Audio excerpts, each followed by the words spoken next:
اعوذ باللہ من الشیطان الرجیم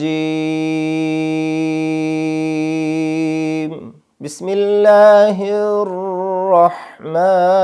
الرحیم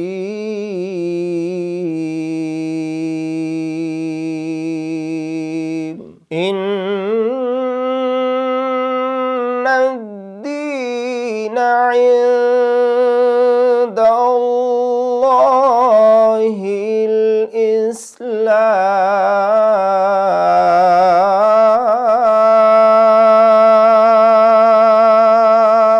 بے شک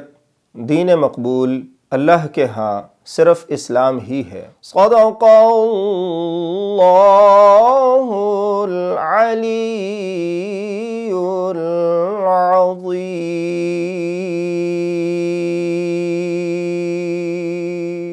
بسم اللہ الرحمن الرحیم۔ السلام علیکم ناظرین، میں ہوں آپ کا میزبان محمد امین۔ مدارس دینیہ کے تعلیمی نظام کے حوالے سے چھوٹی سی بات آپ کے گوش گزار کرنا چاہتا ہوں۔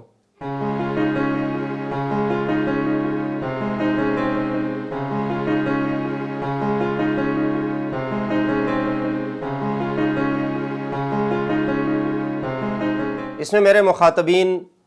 وہ سارے علماء کرام، وہ سارے قرۂ کرام ہیں جو مدارس دینیہ کے اس نظام تعلیم میں اصلاح کو گناہ سمجھتے ہیں کہ اگر ایک چیز جو غلط طے کی گئی، جسے پہلے سے غلط طریقے سے چلایا گیا، اگر آج کسی کی سمجھ میں آ جائے کہ یہ غلط ہے، تو نظام تعلیم میں گنجائش ہونی چاہیے کہ اس میں اصلاح کر دی جائے، اس میں درستگی کی جائے۔ میں ایک چھوٹی سی چیز کی طرف اشارہ کروں گا۔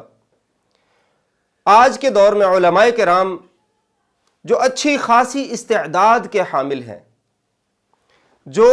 اپنے اندر اللہ تبارک و تعالیٰ کی نعمتوں کے خزانے لیے ہوئے ہیں، لیکن معاشرے میں جس معاشرے کے اندر انہیں خدمت کرنی ہے، اس معاشرے کی زبان وہ نہیں سمجھتے، وہ پاکستان کے اندر یا پاکستان سے باہر جا کے دین کی خدمت کرنے کے اہل نہیں ہوتے، اس لیے کہ صرف انہیں زبان نہیں آتی۔ عربی زبان میں وہ بات کر سکتے ہیں،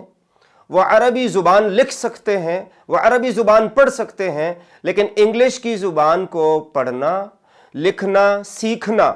گناہ سمجھا جاتا ہے۔ تو میں یہ پوچھنا چاہوں گا کہ کیا اردو زبان کے اندر خطبہ دینا جائز ہے؟ کیا پشتو میں خطبہ دینا جائز ہے؟ کیا جو مسلمان انگریز ہیں ان کے لیے انگلش میں خطبہ دینا جائز ہے؟ آف کورس آپ کہیں گے کہ ہاں جائز ہے، اس لیے کہ وہ شخص جسے آپ دین سمجھانا چاہتے ہیں اس کی زبان میں دین اس کو سمجھانے کی ضرورت ہے۔ تو جو علماء مدارس میں تیار ہوتے ہیں تو آپ ان پر یہ پابندی کیوں لگاتے ہیں جو آپ آج سے کچھ عرصہ پہلے آپ اسے گناہ سمجھتے تھے، اور آپ نے مدرسے سے بچوں کا اخراج اس وجہ سے کیا کہ اس کے پاس اسکول کے تعلیمی نصاب کی بکس ملیں کہ جسے وہ اپنے فری اوقات میں تیاری کرتا، تاکہ میں باہر جاؤں، میں کہیں پہ اسکول کے اندر ٹیچنگ کر سکوں، کسی یونیورسٹی میں ٹیچنگ کر سکوں، کسی کالج میں جا سکوں، میں کہیں پروفیسر لگ سکوں، میں کہیں دین کی خدمت کسی بھی اور ادارے کے اندر جا کے کر سکوں، کسی اعلیٰ منصب پہ فائز ہو سکوں۔ کیا یہ گناہ کی بات ہے؟ مدارس کے تعلیمی نظام کے اندر یہ لیک رہا ہے، یہ کمی کوتاہی رہی ہے کہ انہوں نے بچوں کو اس سے روکا۔ اور آج میں انہی مدارس کے محتممین سے یہ سوال کرتا ہوں کہ آپ اپنے ہی بچوں کو انہی مدرسوں کے اندر، جب آپ کے بچے بڑے ہوئے تو آپ انہیں بڑی یونیورسٹیز میں پڑھا رہے ہیں، اور آپ ان کو اعلیٰ تعلیم بھی دلوا رہے ہیں، اور آپ کے ان بچوں کے لیے وہی اعلیٰ تعلیم آج جائز ہو گئی۔ تو کیا یہ آج جائز ہوئی ہے یا اس وقت بھی جائز تھی اور آپ نے اسے اپنے مفادات کے لیے یا اپنی سوچ کے مطابق یا اپنے نظام کو اسی طرح رائج رکھنے کے لیے، ڈنڈا برداری کے لیے آپ لوگوں نے اسے ناجائز اس وقت قرار دیا؟ تو یہ آپ کی سوچ کی وہ عکاسی ہے کہ جس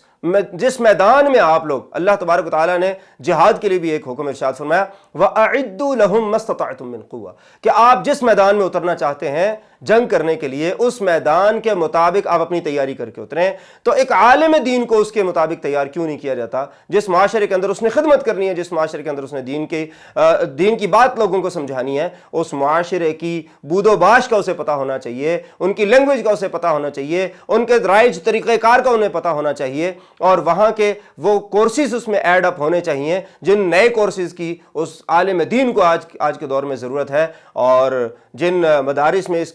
کی ابتدا کی گئی انہیں پہلے ماڈرن کہا گیا، پہلے انہیں جو ہے وہ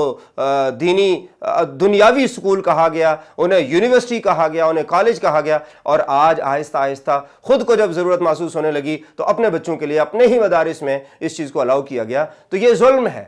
یہ ظلم ہے اس تعلیمی نظام کے اندر جو ان بچوں کے ساتھ کہ جو والدین پڑھانے کے لیے اپنے بچوں کو ان کو تعلیم دلوانے کے لیے مدارس کے حوالے کرتے ہیں، اور ان مدارس میں ان کے ذاتی حقوق پر جو ہے وہ پابندیاں لگا دی جاتی ہیں، اپنی اجارہ داری سمجھا جاتی ہے۔ لوگ جو مدارس کو فنڈ دیتے ہیں وہ بچوں کی تعلیم کے لیے دیتے ہیں، وہ محتممین کے اجارہ داری کے لیے نہیں دیتے، اس لیے انہیں بچوں کی تعلیم اور بچوں کے جو ان کے مفادات ہیں ان کو مد نظر رکھ کے فیصلے کرنے چاہیے، نہ یہ کہ اپنے۔ اب دوسری بات حفظ قرآن کے حوالے سے مجھے آج تک یہ بات سمجھ میں نہیں آئی، میں بڑی دردمندانہ ریکویسٹ کروں گا ان قراء کرام سے، ان محتممین سے جنہوں نے اپنے نظام تعلیم کے اندر یہ طریقہ کار رکھا ہے۔ ساری دنیا کے اندر کوئی بھی لینگویج سیکھنے کے لیے پہلے اس کے اصول اور قوانین پڑھائے جاتے ہیں، اس کے بعد اس کو بکس پڑھائی جاتی ہیں، اور صرف قرآن وہ مظلوم کتاب ہے جس کو دینی مدارس کے اندر پہلے پڑھایا جاتا ہے۔ اور میں آپ کو ان قراء کرام سے ملوا سکتا ہوں کہ جو خود تجوید سے ناواقف ہیں، قرآن پڑھنے کے اصول سے ناواقف ہیں، جب وہ ممبر رسول پہ بیٹھتے ہیں، بہت بڑے عالم دین ہوتے ہیں، قرآن غلط پڑھ رہے ہوتے ہیں، بڑے بڑے خطباء کو میں جانتا ہوں کہ جو قرآن غلط اس لیے پڑھ رہے ہیں کہ جس مدرسے سے وہ عالم دین بنے اس مدرسے کے اندر تجوید پڑھانے کا کوئی انتظام نہیں ہے، اور اس کے اندر صرف قرآن پڑھایا جاتا ہے، تجوید پڑھانے کو ضروری نہیں سمجھا جاتا۔ ایک عجمی شخص کو جب آپ عربی میں قرآن پڑھانے جا رہے ہیں تو اس کو تجوید کے اصول پڑھانا میں فرض سمجھتا ہوں، اس لیے کہ اگر وہ غلطی کرے گا تو وہ اسی وجہ سے کرے گا کہ اسے تجوید کے اصول کا علم نہیں ہے۔ حضرت علی رضی اللہ تعالیٰ عنہ نے علم النحو کی بنیاد کس بات پہ رکھی؟ جب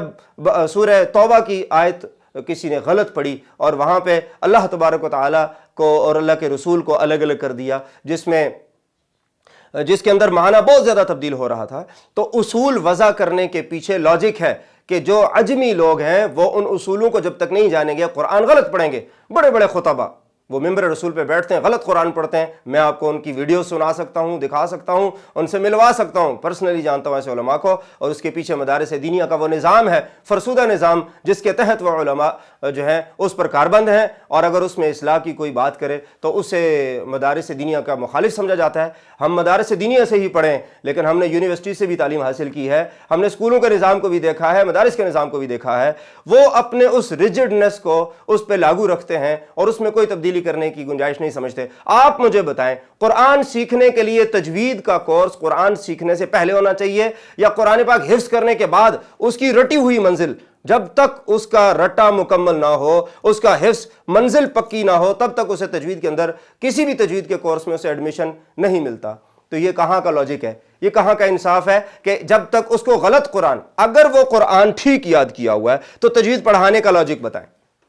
اور اگر تجوید پڑھنے کی اب بھی ضرورت ہے تو پھر وہ جو پہلے قرآن پڑھا ہے وہ کس زمرے میں جائے گا؟ اور آپ مجھے بتائیں کہ جس نے غلط قرآن، تجوید کے خلاف قرآن یاد کر لیا، کیا آپ اسے 3 سال کے اندر تجوید کا کورس پڑھا کے اس کا قرآن پاک ٹھیک کر سکتے ہیں؟ نیور ایور، زندگی بھر نہیں کر سکتے۔ یہ ظلم ہے، یہ اس نظام کا ظلم ہے جو رائج کر دیا گیا اور اس میں کوئی تبدیلی کرنے کی گنجائش نہیں سمجھی جاتی۔ خدا کے لیے پہلے تجوید پڑھائیں، اگر وہ آپ 3 سال پڑھاتے ہیں، نہ پڑھائیں 3 سال، وہ تجوید کا کورس 1 سال میں کروائیں، اس کے بعد بچوں کو حفظ کروائیں۔ جہاں بھی بچوں کو حفظ قرآن تجوید پڑھانے سے پہلے کروا دیا جاتا ہے اور بعد میں تجوید پڑھائی جاتی ہے، مجھے ان بے عقلوں سے یہ شکوہ ہے کہ بھائی کم از کم اپنے اس رائج نظام کو فالو نہیں کرو، عقل کو تھوڑا سا استعمال ضرور کر لو کہ جب تک یہ تجوید نہیں پڑھے گا یہ قرآن کیسے یاد کرے گا، اور اگر اس نے قرآن غلط یاد کر لیا تو بعد میں آپ کی تجوید پڑھانے کا اس کو کیا فائدہ ہوگا؟ تو آپ ذرا نظر ثانی فرما لیں، ذرا اس کو دیکھ لیں، ذرا اس میں اگر تبدیلی کی آپ سمجھتے ہیں کہ عقلی طور پہ ضرورت ہے تو اس کو چینج کریں۔